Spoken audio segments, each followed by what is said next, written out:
All right, Shalom. First, I just want to send our praise to Yahweh by Shemal Shai, by Shemar Kakadash. Double honors to the elders, the apostles of the will, and salutations to the brothers that's doing the truth and sincerity. This is UFO hearing. Witness claims we were seconds away from World War III in shocking testimony. So this is from the Global News channel, which is a credible news channel. So I'm going to press play on this video and then ask the precepts. Today, I want to state clearly that this is not science fiction or creating speculation. This is about national security, government accountability, and the American people's right to the truth. This was taken October 30th of 2024. This video is of an MQ-9 drone tracking an orb, or this object, off the coast of Yemen. You'll see that another MQ-9 launched a Hellfire missile. You cannot see that drone. Are you aware of anything in the government, United States government arsenal that can split a Hellfire missile like this? No. And do whatever blob thing it did and then keep going? Nothing? Nothing. All right, how about you, Chief Wiggins? Nothing to my knowledge, ma'am. Okay, and how about you, Mr. Borland? I'd prefer to answer that in a skiff. I have heard about events like this. I have heard. Now, as you can see, the Hellfire missile hit the chariot. You know, I'm still trying to figure out why they got this shit in color. The U.S. so advanced in technology and shit, but you can't have this in color. So just in case the video fake, the UFOs, so-called UFOs, or they call them UAPs, the chariots of Israel, do have this type of effect on the missiles. The missiles can't do nothing with the Lord. Because the chariots are made from the angels, so they can't do nothing with the angels. The scriptures say that one, two. As far as a chariot breaking apart and then all the pieces flying, the Lord got that capability to do that with Esau, just fucking with him, you know. But in real life, chariots gonna be broke up into pieces by no missile, you know. But just to get these devils proud and make people believe that they might have a chance and all that dumbass shit. But yeah, I'm going to finish listen to this video. Heard about this event. Jeremy Corbell and I talked about it in one of our episodes a while back. We did not have the video, though. There are servers where there's a whole bank of these kind of videos that Congress has not been allowed to see, that the public hasn't been allowed to see. Occasionally, some of that stuff gets out in the wild, and it comes our way. It should be going to you. The public should be seeing this stuff. And why you're not allowed to, I don't know. But that's a Hellfire missile smacking into that UFO and just bounced right off. And it kept going. It kept going, and it looks like the debris was taken with it. Yeah, what the hell is that? The public has been told over and over since the late 40s, there's nothing to worry about here. These mysterious craft seen by millions of people in the skies, in the oceans, over the land are not real. They're not a threat. The witnesses are wrong. They're crackpots. Don't believe it. That changed for me. What got me hooked is the paper trail. Documents that were squeezed out of the U.S. government after the FOIA, Freedom of Information Act, became the law of the land. And those documents paint a much different picture than what the public, the press, and Congress have been told over many years. The documents from military and intelligence personnel behind closed doors admit that, quote, these things are real. They're not fictitious. They can fly in formation. They're evasive, and they outperform any aircraft known to exist, including ours. The public, of course, as I said, has been told something much different. Back in 1989, I reported about a guy named Bob Lazar, who claimed that he worked at a facility dubbed S4 out in the Nevada desert, very near to Area 51. He said he was part of a reverse engineering program. He said there are alien craft that will be taken apart to figure out how they operated out there. It's been widely reported and suspected that Lockheed Martin is one of the contractors, the defense contractors, that has held this stuff, stored it away in secrecy, and tried to figure out how it works. We had managed to get inside of it. It had no wings, no rotor, no tail. It had no fuel tanks. They didn't know how it flew or how it was operated. It clearly. The devil's still lying. Ezekiel chapter 1 tell you that the chariots are made by the angels. So what the hell makes them think they can get inside of a chariot, man? Devil gonna keep lying until the very last second where he can't lie no more. That's why they going into slavery. Clearly, it looked like it was aerodynamic. It's not ours. It wasn't ours. We didn't make it. We didn't know who made it and how it was built and how it operated. A lot of this stuff has been moved out of government. Sure. As you know, Rep. Burchett, it's been given to private contractors who stashed it away. They've had it for so long that there's nobody left inside government, or very few, who know where it is. And they do that to keep us from FOIA, sure. Correct? Yeah, it's to keep it from FOIA. And I think that the contractors who've had this stuff for a very long time set their own standards about who is allowed to know what. And it's a very small group that ever cracks that. There was an incident in October of 1982 over an ICBM base where UFOs popped up, was observed over this base where the missiles are pointed at us, United States. These UFOs perform incredible maneuvers. They split apart, they fuse back together, they'd appear and disappear. And right at the end of this 4-hour period, the launch control codes for the ICBMs lit up. Something entered the correct codes. The missiles were fired up and ready to launch, and they could not shut it down. The Russian officers were panicking. The UFOs they disappeared. The launch control system goes back to normal. Colonel Sokolov and his team came in, took the thing apart, could not figure out what it was. It wasn't a power surge or EMPs or some of the baloney excuses that our country has given for similar events involving our nuclear missiles. They thought it was a message from wherever the UFOs were from. And that's a chilling thing. I mean, we were a couple of seconds away from World War III starting, and the UFOs were responsible for it. Between 2003 and 2005, 5 UAP incidents occurred at Vandenberg Air Force Base, home to the National Missile Defense Project, a top national security priority. At the time, we were conducting launches deemed by the National Reconnaissance Office as the most important in 25 years. The incursions began on October 14, 2003, when Boeing contractors reported a massive glowing red square silently hovering over 2 missile defense sites. After several minutes, it drifted further east onto the base and vanished over the hills. This event, now known as the Vandenberg Red Square, was referenced by Representative Luna at the first hearing on this topic. Official Air Force records of this event are in possession by Aero and the FBI.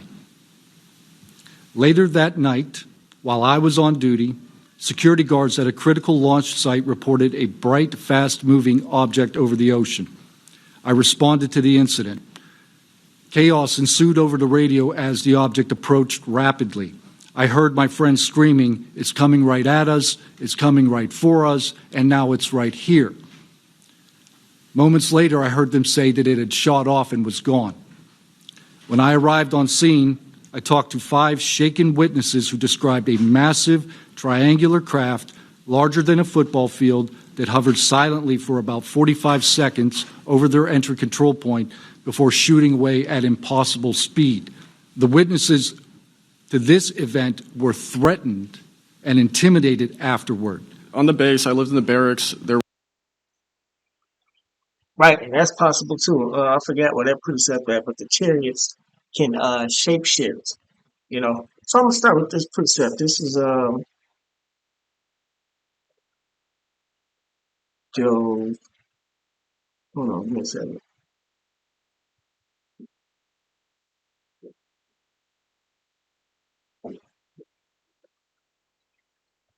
Nahum chapter 3 verse 1. Woe, meaning destruction, to the bloody city. The bloody city is America. It is all full of lies and robbery. Right. They've been lying to everybody about their so-called UFOs, UAPs, and what they really about and who they for. The UAPs, the UAPs or UFOs are the chariots of Israel for who? The blacks, Latins, and Native Americans, the Israelites. That's going to be the deliverance.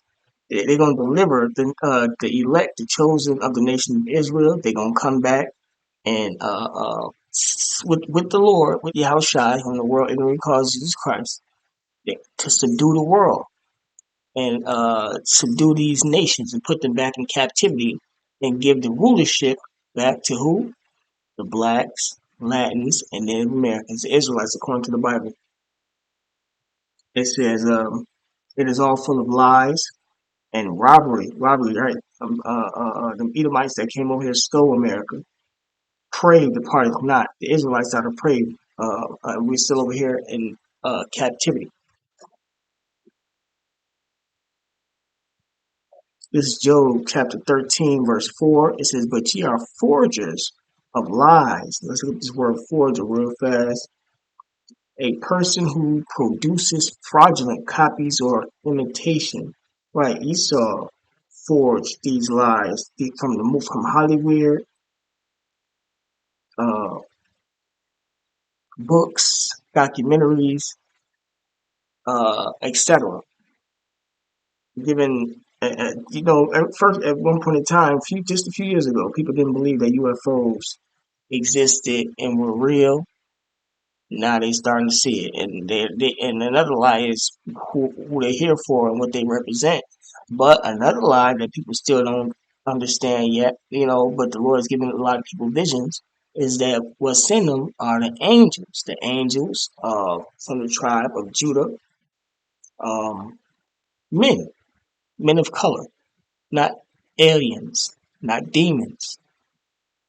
If you notice now over the internet, Facebook, Instagram, you're starting to see people doing like little skits of being aliens, with the AI and shit, and aliens hanging with black folks and kicking it with them, and just the aliens acting like niggas and shit with chains and stuff like that. They are Israelites for sure, but they're not aliens, and they damn sure don't act like niggas. You know, it says, you are all physicians of no value, right?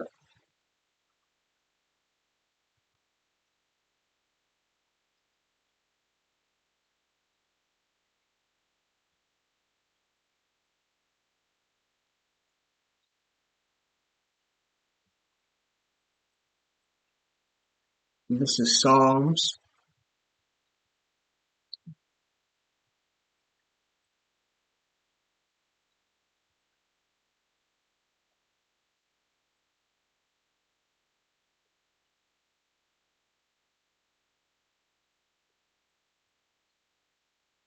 chapter 83, verse 1.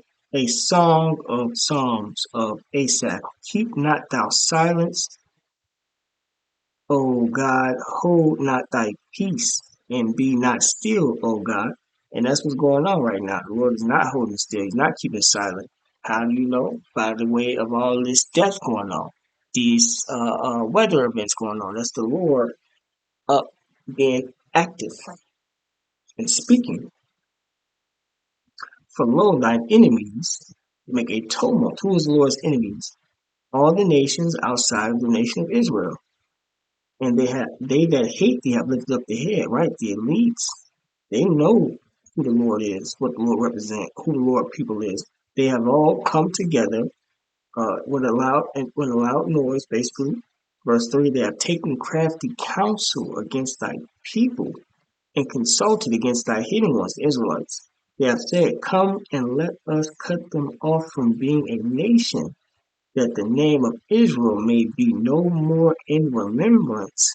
Right. All the nations, the elites of these nations, the people that's in power, the kings who still got kings around, they all came together to keep the nation of Israel from knowing who they were. It's going to tell you all the nations, but what they did was they took pieces of our heritage, like the Israelis, the so-called Jews. They saying that they're the Jews. But there's 12 tribes. Where the rest of the tribes at? The rest of the other tribes at? You got the Arabs with our women's clothing on because our women are the ones that stick and need to be covered up. According to the scriptures, our women are supposed to be covered up.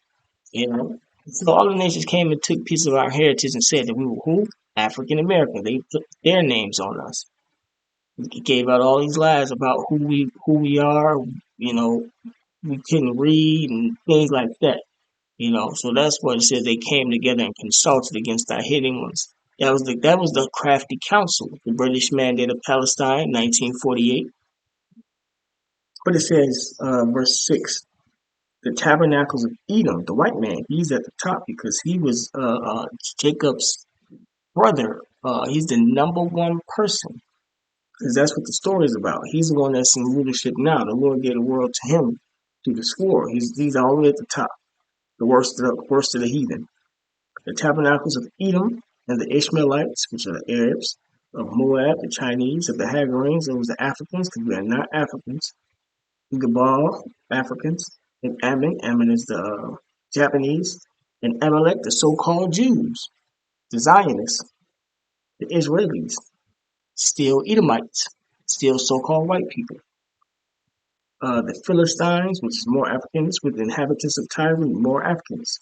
Ashur, the Assyrians, also is joined with them. They have Hopen, the children of Lot, Silah. Right. So, like I just broke down, they all came together to make sure that we don't know that we are the children of Israel. And now the Lord is speaking some of all his prophecies, the chariots, and now they got some explaining to do. As you can see, they still lying. They still lying. What I mean by that is they ain't told us what they're here for, who in them.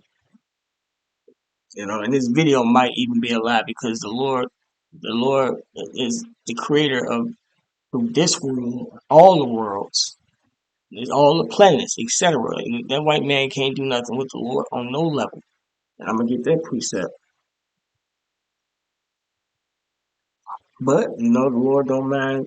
The Lord wants them to try to fight back, like it says in I think it says in 2nd Ezra 13, if I'm not mistaken, the Lord had to put the spirit on them to fight back because they're gonna be so afraid, they're gonna be in terror. The chariots, the spirit of the Lord is way, way worse than the spirit that this world has. This world is wicked. There's no righteousness in it. So the spirit of this world is extremely weak. That's why you need the spirit of the Lord to endure what's coming.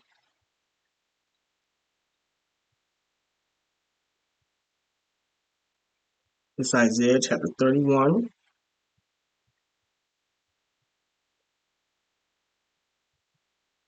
Isaiah chapter 31. Woe, meaning destruction to them that go down to Egypt. Egypt is America for help.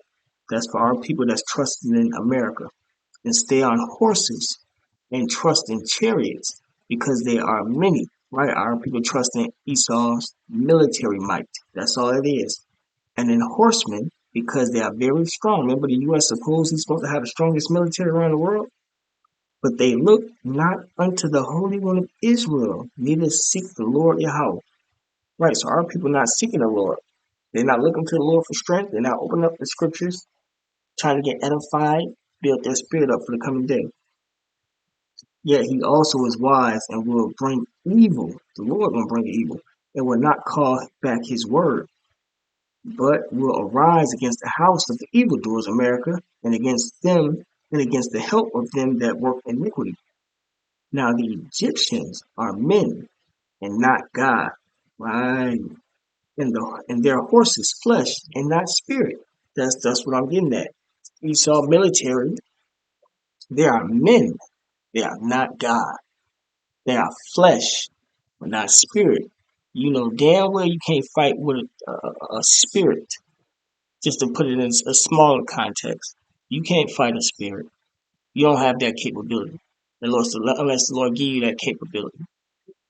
Same thing with the chariots. Those are the angels of the Lord. That's the Lord's power. And you see how they keep saying what we have never seen. If you watch a lot of these UFO documentaries and videos and news clippings, they are terrified. They don't know what to do with it. They don't have no control over it. See, they ain't have no control over the missiles in any instant. And that's cold. In any instant, any second, the Lord can just wipe their ass out if he wanted to. But he has his word. His word is come back, deliver his people, use them same missiles that they said that they couldn't control when the angels took them over, and shoot them upon the nations over there in the Middle East and various other places while the Battle of Armageddon is taking place. That's how close we are for you people. But fuck it, man. Look, they're gonna find out. They're gonna wake up in the kingdom. I mean, they're gonna find out. They're gonna find out at the last minute for those who live to see the missiles and wake up in the kingdom and know everything that happened afterward. You know. It is what it is. But it says Isaiah 31. Now the Egyptians are men and not God, and their horses flesh and not spirit, right? So Esau's military is of the flesh, it's not of the spirit. When the Lord Yahweh shall stretch out his hand, it's like it, both he that helpeth shall fall, and he that is hoping shall fall down, and they all shall fail together. Right? And the Lord will have to put the spirit upon all these nations to fight against him when he returns over there in the Middle East. But they all gonna fail. The Lord gonna have the nuclear missiles activate. He's gonna put the spirit on the Russians, have them activate, and he gonna guide the missiles. That's Ezekiel chapter 38 to where he wants them to be where he wants them to be shot off and hit. You know, and